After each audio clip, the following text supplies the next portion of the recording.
The Saturday morning sun felt perfect on David's back as he sprayed down his car in the driveway. He'd bought this house just 3 months ago, and every weekend he still couldn't believe it was really his. The neighborhood was quiet, tree-lined, and exactly what he'd dreamed of after years of saving up. His Honda Civic wasn't fancy, but it was reliable, and he liked keeping it clean. David had served 8 years in the Navy before getting into software engineering. The discipline from his military days carried over into everything he did.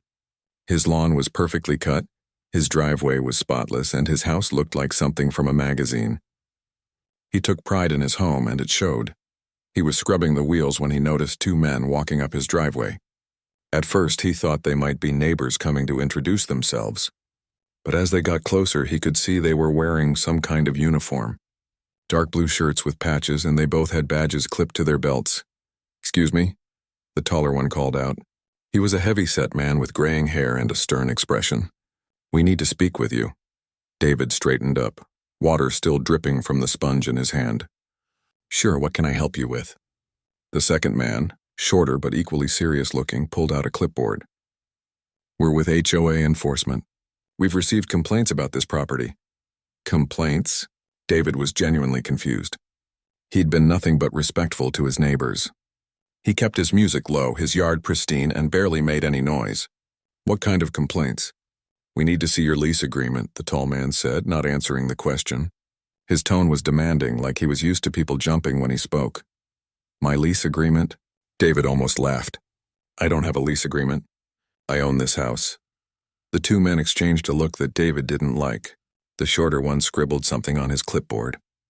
"Sir, we're going to need to see some documentation proving you have permission to be on this property." Something felt off about this whole situation. David had never heard of HOA enforcement officers before. His real estate agent had mentioned that the neighborhood had a homeowners association, but it was mainly for organizing block parties and maintaining the community pool.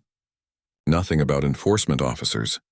"I've got my deed inside if you want to see it," David offered, trying to stay friendly. "But I'm not sure why you'd need that. I bought this house fair and square." The tall man stepped closer, and David noticed his badge looked strange. It was shiny and new, but the writing on it was hard to read. "Son, we've been doing this for a long time. In our experience, people who look like you don't usually own property in neighborhoods like this." The words hit David like a slap. He felt his jaw tighten, but he forced himself to stay calm. Years of military training had taught him to keep his cool under pressure. But inside, his heart was starting to race. "What exactly do you mean by that?" David asked, his voice steady but firm. The shorter man jumped in. "What he means is we need to verify your legal right to be here. There have been reports of suspicious activity at this address." "Suspicious activity?" David looked around his perfectly normal driveway. "Like what?" "Washing my car. We're not at liberty to discuss the details of our investigation," the tall man said. He was standing closer now, close enough that David could smell coffee on his breath. "But we need you to come with us to sort this out." David set down his sponge and crossed his arms. "I'm not going anywhere. This is my property, and I have every right to be here." The shorter man made another note on his clipboard. "Sir, if you don't cooperate, we'll have to escalate the situation." "Escalate it how?" "We have the authority to call backup units and have you removed from the premises," the tall man said. "For trespassing." David couldn't believe what he was hearing. Trespassing on his own property? He'd dealt with difficult people before. But this was beyond anything he'd experienced. These men were either completely misinformed or something else was going on. "Look," David said, trying one more time to be reasonable, "I think there's been some kind of mistake. I bought this house 3 months ago. I have all the paperwork inside. My mortgage company can verify everything. I'm not trespassing on anything."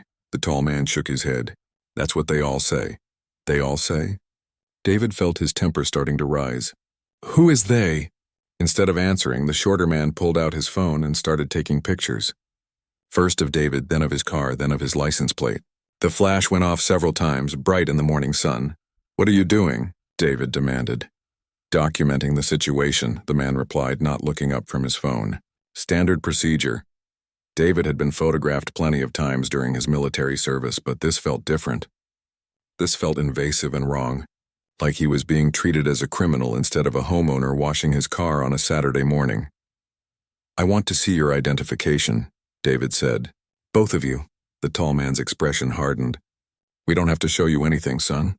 We're the ones asking the questions here. Actually, you do, David replied.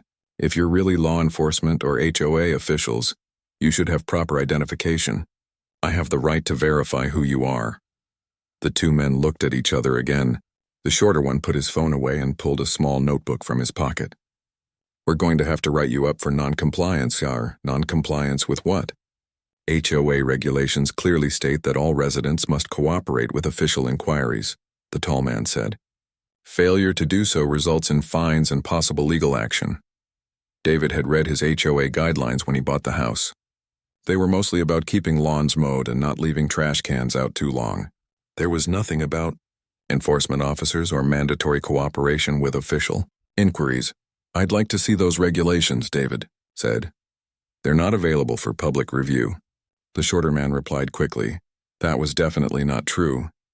David had a copy of all the HOA rules in his house. They'd been part of his closing documents. The tall man took another step closer. Son, we're trying to be reasonable here. But if you keep giving us trouble, we're going to have to take this to the next level.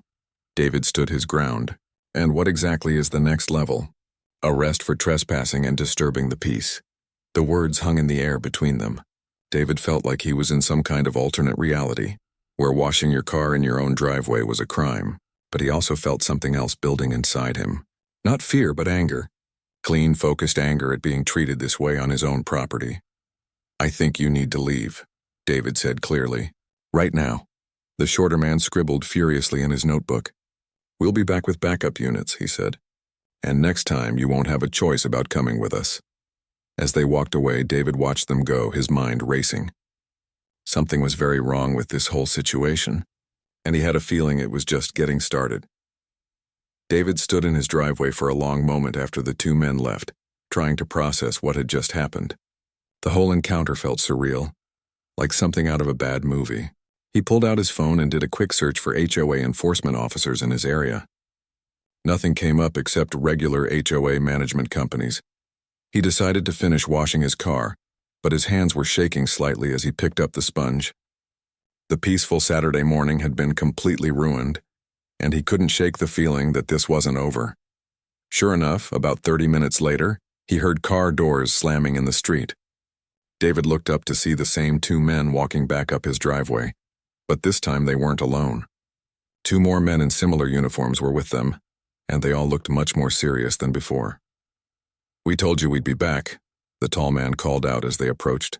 This time we've got backup. David set down his cleaning supplies and faced them. 4 against 1 now, but he wasn't intimidated. His military training had prepared him for worse situations than this. I already told you this is my property, David said calmly. You have no authority here. One of the new men, a guy with a buzz cut and sunglasses, stepped forward. Actually, we do. I'm Officer Peterson with HOA Special Enforcement. We have reports of multiple violations at this address. Multiple violations? David almost laughed. Like what? Peterson pulled out an official-looking piece of paper. Unauthorized vehicle in the driveway, improper lawn maintenance, disturbing the peace, and non-compliance with HOA officials. David looked around his property. His car was perfectly legal and registered. His lawn was immaculate. He hadn't made any noise except for the gentle sound of water from his hose. And as for non-compliance, these people had no authority to comply with. That's completely ridiculous, David said. My car is registered and insured. My lawn looks better than most in this neighborhood. I haven't disturbed anything or anyone. That's your opinion, the shorter man from earlier chimed in. But we have photographic evidence and witness statements. Witness statements from who? That's confidential information, Peterson said. Part of an ongoing investigation. The fourth man, who hadn't spoken yet, was walking around David's car taking more pictures. He was paying special attention to the license plate and the registration sticker on the windshield. What's he doing? David asked. Standard documentation, Peterson replied. We need to verify that this vehicle has permission to be parked on this property. It's my car parked in my driveway at my house, David said, his patience wearing thin. I don't need anyone's permission for that. Peterson shook his head. HOA regulations clearly state that all vehicles must be pre-approved by the Architectural Review Committee. There's no record of approval for this vehicle. David knew that was nonsense. He'd read the HOA rules cover to cover when he bought the house. There was nothing about vehicle approval, just basic guidelines about not parking on the grass or leaving cars broken down in driveways. "I'd like to see that regulation in writing," David said. "We don't carry copies of the full regulation manual with us," the tall man said. "But we can cite you for violations and you can appeal them later through proper channels." "What proper channels?" "The HOA hearing board meets once a month," Peterson said, pulling out what looked like a citation book. "You can request a hearing to contest these violations." David watched as Peterson started filling out an actual citation. It looked official, with carbon paper and everything, but something about it seemed off. The letterhead looked photocopied and the form itself seemed generic. "I want to see your badge numbers and identification," David said firmly. Peterson looked up from his citation book.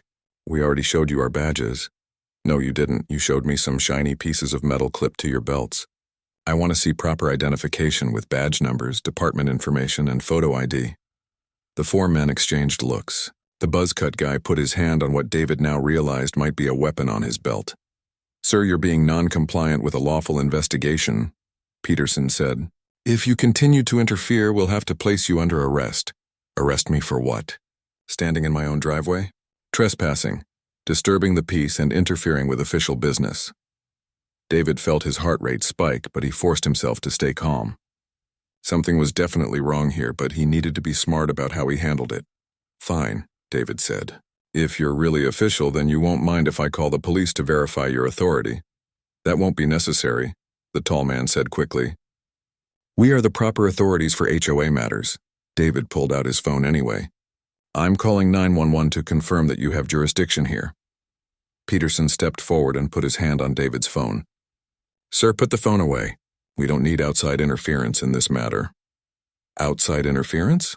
David couldn't believe what he was hearing. "The police are outside interference?" "For HOA matters, yes," Peterson said. "We handle these situations internally." David pulled his phone back. "I'm calling them anyway." The fourth man, who had been quiet this whole time, suddenly spoke up. "He's recording us." David looked down at his phone. His camera app was open, but he hadn't intentionally started recording. The motion of pulling his phone out must have activated it. "Turn that off immediately," Peterson demanded. "Why? If this is all legitimate, what's the problem with recording it?" "It's against regulations to record official HOA business," the tall man said. "What regulations? Show me where it says that." Instead of answering, Peterson reached for David's phone. "Give me that device." David stepped back. "No, this is my property and my phone." "You have no right to take it." "We have the right to confiscate evidence," Peterson said. "Evidence of what?" "Of your non-compliance and violations." David was really getting angry now. These people were making up rules as they went along, and it was becoming clear that they had no real authority at all. "I'm keeping my phone," David said firmly, "and I'm going to record this entire conversation from now on." He deliberately opened his camera app and started recording. The four men immediately became agitated. "Turn that off right now," Peterson ordered. "No." "Sir, you're interfering with official business." "Then arrest me," David said. "Call your supervisor. Call the police. Do whatever you think you have the authority to do." The four men huddled together for a moment, speaking in low voices. David kept his phone pointed at them, recording everything. When they broke apart, Peterson had a different citation book in his hands. This one looked even more official than the first. "David Washington," Peterson said, reading from what David assumed was his property records. "You're being cited for multiple violations of community standards. Failure to pay these fines within 30 days will result in a lien being placed on your property." "How much are these fines?" Peterson consulted his clipboard. "Unauthorized vehicle, $500. Improper lawn maintenance, $300. Disturbing the peace, $200. Non-compliance with officials, $1,000. Total of $2,000. David's jaw dropped. $2,000? For washing my car in my own driveway? For violating clearly established community standards, Peterson corrected. "Show me these standards. They're available at the HOA office during business hours." "Where's the HOA office?" "That information is available to residents in good standing." "I am a resident in good standing. I own this house." "Not according to our records," the shorter man said. David had heard enough. These people were either completely incompetent or running some kind of scam. Either way, he wasn't going to stand for it anymore. "Get off my property," David said clearly. "Right now, all of you." Peterson clicked his pen and handed David the citation. "You have 30 days to pay or appeal. After that, we'll be back with a court order." As they walked away, David looked down at the citation in his hands. It was printed on official-looking paper, but up close he could see that the letterhead was definitely photocopied. The whole thing looked fake. He went inside and immediately started making phone calls. First to his real estate agent, then to the actual HOA management company listed in his closing documents. It didn't take long to confirm what he already suspected. There were no HOA enforcement officers. There was no special enforcement division. And there were definitely no regulations about vehicle approval or recording restrictions. Someone was running a scam, and they had picked the wrong person to mess with. David spent the next hour on the phone calling everyone he could think of. The real estate agent was shocked to hear about enforcement officers. The actual HOA management company had never heard of any special enforcement division. Even the local police department had no record of any HOA enforcement units operating in the area. While he was making calls, David remembered that his old Navy buddies were supposed to come over that afternoon to help him move some furniture into his garage. He'd been looking forward to seeing them, but now he was worried these fake officers might come back and cause trouble.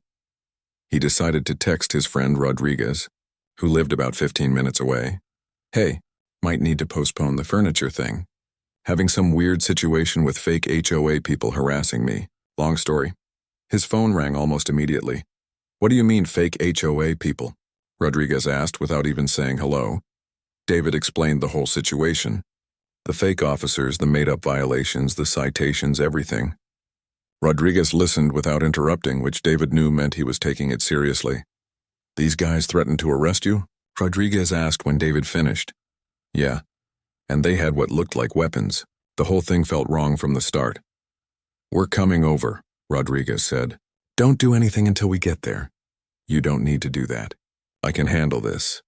Brother, if someone's impersonating law enforcement and threatening you, that's serious business. We're coming over." David knew better than to argue with Rodriguez when he used that tone. "All right, but don't do anything crazy. I don't want this to escalate. We're not going to escalate anything, but we're also not going to let anyone mess with you." 30 minutes later, David heard multiple car doors slamming outside. He looked out his window to see 6 of his former Navy buddies getting out of 3 different vehicles. Rodriguez was there, along with Thompson, Garcia, Williams, Chen, and Brooks. All of them were either still active duty or recently retired SEALs. David went outside to meet them. "Guys, I really appreciate this, but I'm not sure there's anything to do right now. They left about an hour ago." "Tell us exactly what happened," Rodriguez said. "Every detail." David went through the story again, this time with all 6 of his friends listening intently. They asked good questions about the fake officers' appearance, their vehicles, their equipment, and their behavior. "Did you get pictures of them?" Thompson asked. "I got some video when they came back the second time," David said, pulling out his phone. They all gathered around to watch the recording. David could see his friends' expressions getting more serious as the video played. "These guys are not law enforcement," Garcia said immediately. "Look at those badges. They're fake. And their uniforms are wrong," Williams added. "No department patches, no proper insignia, nothing. The way they're standing, the way they're talking, none of it's right," Chen observed. "Real cops don't act like that." Brooks, who had the most experience with law enforcement liaison work, was studying the video carefully. "That citation book is fake too. Look at the paper quality. And did you see how nervous they got when you started recording? What do you think they were trying to accomplish?" David asked. "Could be a few things," Rodriguez said.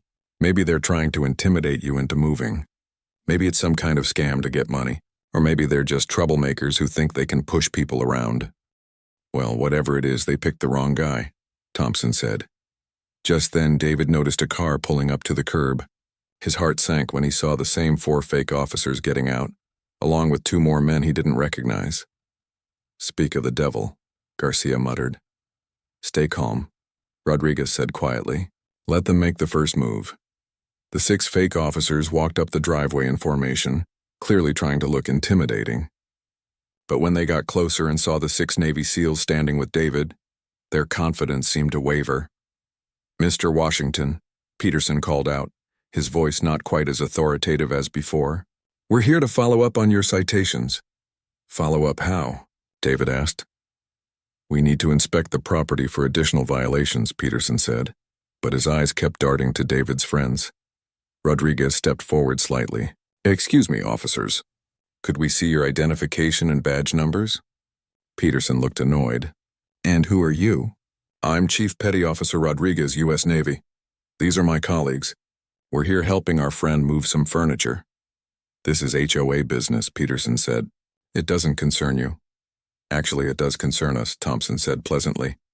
"We're very interested in proper law enforcement procedures." Garcia pulled out his phone. "Would you mind if we verified your authority with your department?" "That's not necessary," the tall man from earlier said quickly. "Oh, we insist," Williams said. "It's just good practice to verify authority when someone is claiming enforcement powers." David watched as the fake officers started looking nervous. They were still trying to project authority, but it was clear they hadn't expected to deal with 6 highly trained military personnel who actually knew what real law enforcement looked like. "We don't have time for verification procedures," Peterson said. "We have other calls to respond to." "This will just take a minute," Chen said, his voice friendly but firm. "What department did you say you were with again?" HOA Special Enforcement, Peterson repeated. "And that falls under which agency?" Brooks asked. "County, state?" Federal. The fake officers exchanged looks. "It's a private enforcement division," one of the new guys said. "Interesting," Rodriguez said. "And you have arrest powers through what authority?" "Look, we don't have to explain our jurisdiction to you," Peterson snapped. "Actually, you do," Thompson said calmly. "Anyone claiming law enforcement authority is required to identify their jurisdiction and legal basis for that authority when asked." The shorter man from earlier was starting to sweat. "Maybe we should come back another time." "Why?" Garcia asked. "If this is legitimate business, there's no reason to leave." Williams had been studying their uniforms and equipment closely. "Those are interesting badges you have there. What manufacturer makes those?" "We're not required to discuss our equipment," Peterson said. "And those citation books," Brooks added.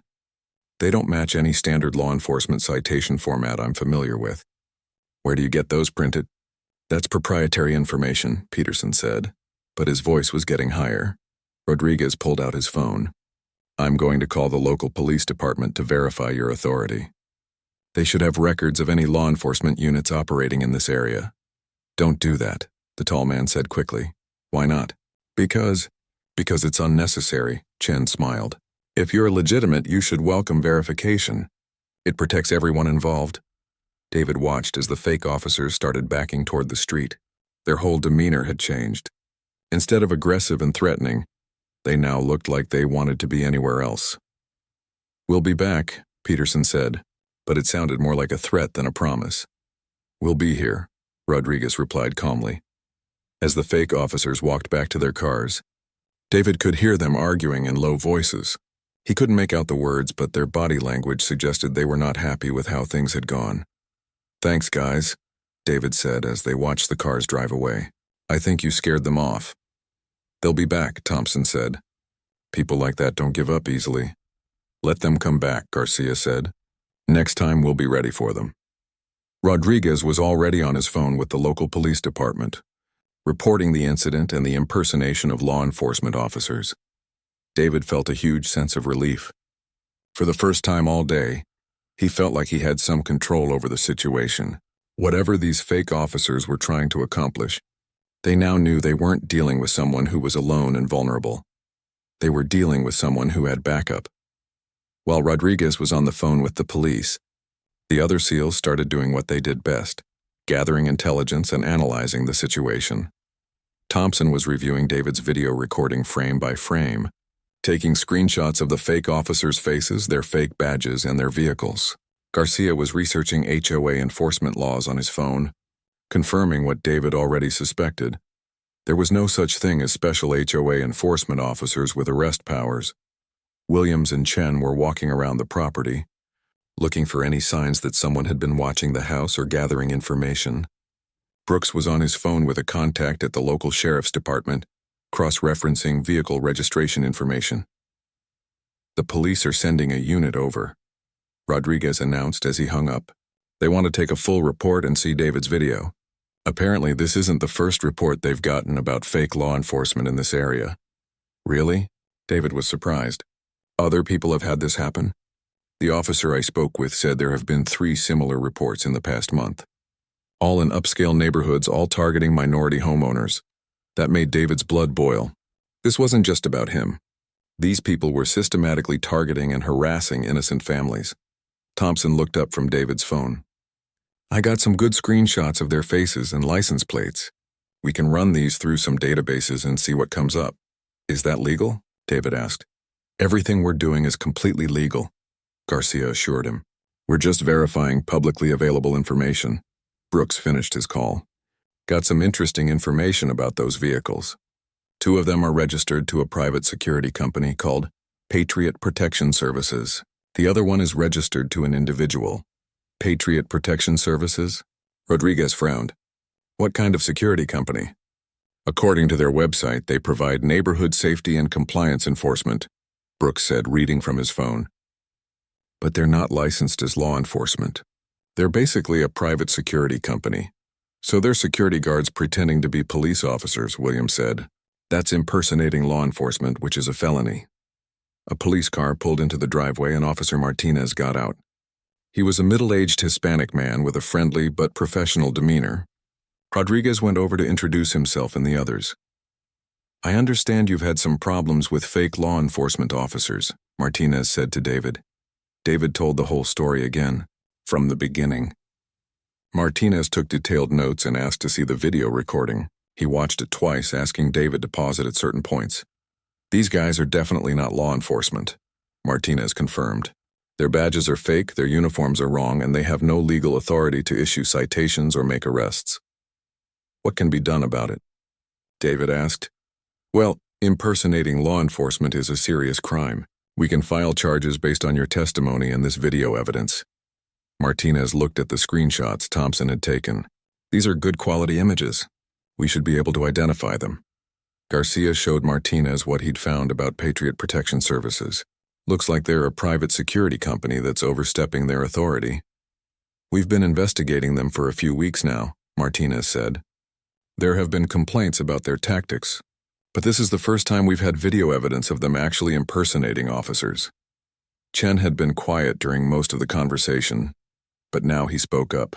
Officer Martinez, what's the typical pattern with these complaints? They seem to target minority families who've recently moved into upscale neighborhoods.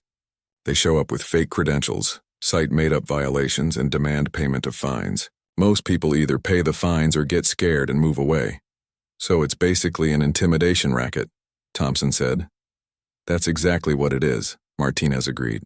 And it's been very effective because most people don't know their rights or don't want to cause trouble. Rodriguez was studying the screenshots on his phone. I've seen these tactics before. This is psychological warfare designed to make people feel powerless and isolated. Well, they picked the wrong guy this time, Brooks said. Martinez finished taking his report and assured David that the police would investigate thoroughly. He also gave David his direct phone number in case the fake officers came back. After Martinez left, the SEALs settled in for what they called a planning session. David wasn't sure what they were planning, but he was grateful for their support. Here's what we know, Rodriguez said, taking charge like he always did. These guys are private security guards working for a company called Patriot Protection Services. They're impersonating law enforcement officers and running an intimidation scheme targeting minority homeowners. The question is, who's paying them to do it? Garcia said. Thompson had been doing research on his laptop. I found something interesting. Patriot Protection Services has contracts with 3 different property management companies in this area. All 3 companies specialize in what they call maintaining community standards. That's code for keeping certain people out, Williams said. But David owns his house, Chen pointed out. He's not renting from a property management company. No, but someone in this neighborhood might be paying Patriot Protection Services to harass new residents they don't want here, Brooks suggested. David felt sick to his stomach. The idea that one of his neighbors might have hired these people to intimidate him was almost worse than random harassment. How do we find out who's behind it? David asked. We investigate, Rodriguez said simply. We gather evidence, we follow the money trail, and we expose whoever is responsible. Garcia was looking at the fake citation David had received. This is actually pretty sophisticated. The paper quality is good. The formatting looks official. Someone put real effort into making this look legitimate, which means this isn't just some guys freelancing, Thompson said. This is an organized operation. Williams had been watching the street through David's front window. We've got company again. Everyone looked outside to see a police car parked across the street. But this time it was clearly a real police car with proper markings and emergency lights. That's not Martinez, David said. Rodriguez was already heading for the door. Let's go see what this is about. 2 real police officers were walking up the driveway. One was a young white officer who looked nervous. The other was an older black officer who looked like he'd seen everything. Good afternoon, the older officer said. I'm Sergeant Johnson. This is Officer Davis. We're here to follow up on a report about impersonation of law enforcement officers. Officer Martinez already took our report, David said. Yes, we know. We're here because we just arrested 6 individuals who were impersonating law enforcement officers about 2 miles from here. Johnson said, We think they might be the same people who harassed you. Rodriguez stepped forward. Did you get them on impersonation charges? Among other things, Johnson said. Impersonation of law enforcement, extortion, fraud, and conspiracy. Turns out they've been running this scam for months. What kind of scam exactly? Garcia asked. Officer Davis spoke up for the first time. They target minority families in upscale neighborhoods, harass them with fake violations and fines, and collect money from people who are too scared to fight back. They've collected over $50,000 in fake fines. David was stunned. $50,000? And that's just what we know about, Sergeant Johnson said. There are probably more victims who haven't come forward yet. Thompson had his laptop open again. What can you tell us about who was paying them? Johnson and Davis exchanged looks. That's still under investigation. But we did find contracts and payment records that suggest someone was paying them specifically to target this neighborhood. Someone local? Brooks asked. We can't discuss details of an ongoing investigation, Johnson said, but I will say that we expect to make more arrests soon. David felt a mix of relief and anger.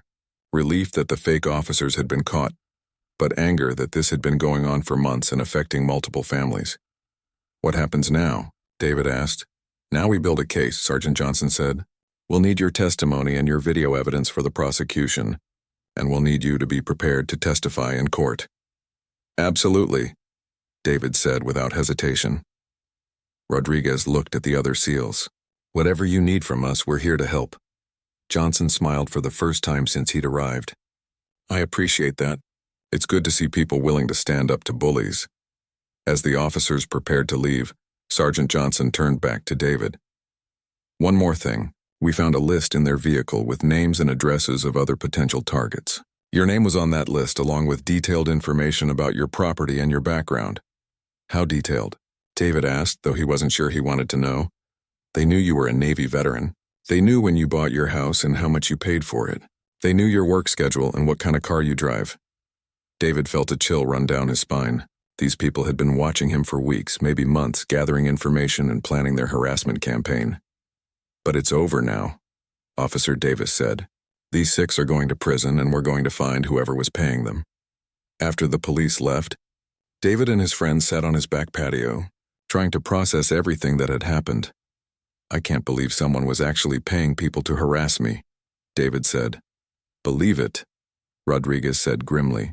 There are people in this world who can't stand the idea of others succeeding. The important thing is that you didn't back down, Thompson said. You stood your ground and fought back. We all fought back, David corrected. I couldn't have done this without you guys. Garcia raised his beer bottle. To brotherhood, they all replied. As the sun started to set, David looked around at his property. His beautiful house, his perfect lawn, his clean driveway. For the first time all day, it felt like home again. 3 weeks later, David was working in his garden when Sergeant Johnson pulled into his driveway. The officer looked pleased, which David took as a good sign. Got some news for you, Johnson said as he walked up. We arrested the person who was paying Patriot Protection Services to harass you and the other families. David set down his gardening tools. Who was it? Your neighbor, Robert Sterling. Lives about 4 houses down in the big white colonial. David knew the house but had never met Sterling personally. He'd seen him a few times from a distance, but they'd never spoken. What was his motivation? Johnson pulled out a small notebook. According to the evidence we found and his confession, he was concerned about property values. He believed that having minority families in the neighborhood would hurt home prices. David felt a familiar anger rising in his chest. So he hired fake cops to terrorize people into leaving? That's exactly what he did. We found contracts, payment records, and detailed plans targeting 6 families in this neighborhood. He paid Patriot Protection Services $25,000 over 8 months to run this harassment campaign. 6 families? David was shocked. How many people did he successfully drive away? 3 families moved out before we caught on to what was happening, Johnson said sadly. 2 other families besides you were targeted but didn't move. We've contacted all the victims. David thought about those 3 families who had been forced from their homes by fake harassment, children who had to change schools, parents who lost money on their mortgages, dreams that were crushed by one man's prejudice. What's going to happen to Sterling? He's been charged with conspiracy, extortion, civil rights violations, and about a dozen other crimes. He's looking at serious prison time. Johnson closed his notebook. The 6 fake officers from Patriot Protection Services have all pled guilty. They're cooperating with our investigation in exchange for reduced sentences. Is the investigation over? Not quite. We're looking into whether Sterling was working with anyone else. And we're investigating other neighborhoods where Patriot Protection Services was operating. David's phone buzzed with a text from Rodriguez. The SEALs had stayed in close contact since the incident, checking in regularly and offering continued support. There's something else, Johnson said. The families that were forced to move are considering a civil lawsuit against Sterling. They wanted to know if you'd be interested in joining. David thought about it. What would that accomplish? Well, Sterling has money. His house alone is worth over $1 million. A successful lawsuit could provide compensation to the families who were harmed and send a message that this kind of behavior has serious consequences. Count me in, David said without hesitation. Johnson smiled. I thought you'd say that. The lawyer handling the case will be in touch with you soon. After Johnson left, David called Rodriguez to update him on the news. Sterling, huh? Rodriguez said. We should have known it was someone local. These harassment campaigns don't happen without local knowledge. The part that gets me is that 3 families actually moved, David said. They were successful in terrorizing people out of their homes. That's why what you did was so important, Rodriguez said. You broke the pattern. You showed that these bullies can be beaten. We showed that, David corrected. I couldn't have done it alone. That's what brotherhood is for. David was quiet for a moment. Rodriguez, can I ask you something? Of course. Do you think this kind of thing happens a lot? Rodriguez sighed. More than it should. There are people in this world who can't handle change, who can't accept that America belongs to everyone. They'll use any tactic they can think of to try to turn back the clock. But we don't let them, right? No, we don't let them. We stand up, we fight back, and we protect each other. 2 months later, David was getting ready for work when he noticed a moving truck parked in front of Sterling's house. He watched through his window as workers carried boxes and furniture out of the white colonial. Sterling himself was standing on the front lawn, supervising the movers. He looked smaller somehow, less imposing than David had imagined. When Sterling glanced in David's direction, David gave him a polite nod. Sterling looked away quickly. That evening, David got a call from the lawyer handling the civil case. The lawsuit had been settled out of court for a substantial amount. Sterling had agreed to pay damages to all the affected families and to sell his house and move out of the neighborhood. He didn't want this to go to trial, the lawyer explained. The evidence against him was overwhelming, and his criminal case made his position impossible. David's share of the settlement was significant, enough to pay off a good chunk of his mortgage. But more important than the money was the knowledge that Sterling would no longer be terrorizing families. The 3 families who had been forced to move would receive the largest settlements, enough to help them recover financially from being displaced.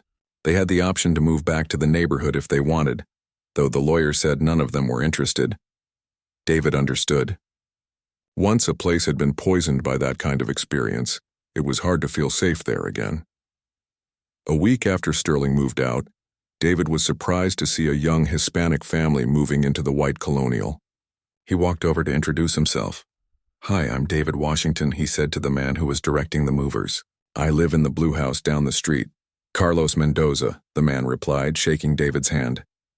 "This is my wife Anna and our kids, Sophia and Miguel." "Welcome to the neighborhood," David said. "It's a great place to live." Anna looked a little nervous. "We heard there were some problems here recently." "Some kind of harassment issues?" David chose his words carefully. "There was one bad neighbor who caused trouble for several families. But he's gone now, and the rest of the neighborhood is wonderful." "Good," Carlos said. "We were worried when the real estate agent mentioned it."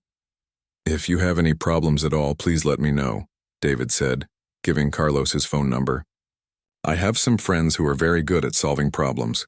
That weekend, Rodriguez and the other SEALs came over for a barbecue. David had invited the Mendoza family, and they hit it off immediately with his military friends. "You know what I like about this story?" Thompson said as they sat around David's fire pit that evening. "The bad guys actually faced consequences. And the good guys won," Garcia added. "But the best part," Brooks said, "is that it's not really over. David stopped these people from terrorizing his neighborhood, but more importantly, he showed other people that they don't have to be victims." Rodriguez raised his beer. "To David, for having the courage to stand up to bullies. To all of us," David said, "for proving that when good people work together, bad people can't win." 6 months later, David got a call from a woman named Patricia Lewis who lived in a neighborhood about 30 miles away. "Mr. Washington, I got your number from Sergeant Johnson. We're having a situation here that sounds similar to what happened to you." David listened as Patricia described fake HOA officers harassing minority families in her subdivision. It was the same pattern, the same tactics, probably some of the same people. "What do you want me to do?" David asked. "We need help. We need someone who's been through this and knows how to fight back." David thought about the 3 families who had been driven from his neighborhood before he'd stopped Sterling's harassment campaign. He thought about how different things might have been if someone had helped them fight back. "I'll be there tomorrow," David said. Rodriguez and the other SEALs agreed to come with him. They'd developed what they called the Neighborhood Defense Protocol, a systematic approach to identifying and stopping harassment campaigns. They would investigate the fake officers, gather evidence, coordinate with law enforcement, and provide support to the targeted families. Most importantly, they would show the harassers that their victims weren't alone and defenseless. Over the next year, David and his team helped break up harassment campaigns in 4 different neighborhoods. They developed relationships with civil rights lawyers, community activists, and law enforcement agencies throughout the region. David started a nonprofit organization called Home Defense Network to formalize their efforts and help more families. The organization's motto was simple: "Every American deserves to feel safe in their own home." Rodriguez became the organization's operational director. Thompson handled the investigative work. Garcia managed the legal coordination. Williams and Chen worked with law enforcement agencies. Brooks handled community outreach and education. They never charged families for their services. The work was funded by donations and the occasional settlement from successful lawsuits against harassers. David kept his regular job as a software engineer, but Home Defense Network became his true passion.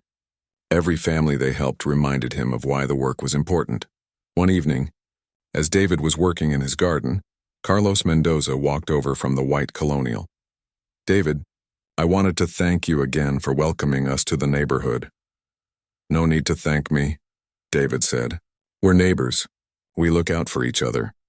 Anna and I were talking, and we want to help with your organization. We don't have military training like your friends, but we want to do something." David smiled. "There's always something that needs doing. Community organizing, fundraising, victim support. The work is bigger than any one person or any one skill set." "Good," Carlos said, "because we believe in what you're doing. Every family should feel safe in their home." That night, David sat on his back patio looking at his perfect lawn and his beautiful house. It had been almost 2 years since Sterling's fake officers had first harassed him in his driveway. The neighborhood was more diverse now, more welcoming, more like the America David had served to protect. Children of all backgrounds played together in the park. Neighbors looked out for each other. People felt safe in their homes. Sterling's house had become a symbol of positive change rather than exclusion. The harassment campaign that was supposed to drive people away had instead brought the community closer together. David's phone buzzed with a text from Rodriguez. Just got a call from Phoenix. 3 families being harassed by fake building inspectors. Same pattern. You available next weekend? David texted back, always ready. He looked around his property one more time, grateful for everything he had and everything he'd learned. The house was still perfect, the lawn was still immaculate, and the neighborhood was still beautiful. But now it was also something else. It was proof that when good people stand together, they can defeat hatred and build something better. It was home not just for David, but for everyone who wanted to be part of something good. And that was worth fighting for.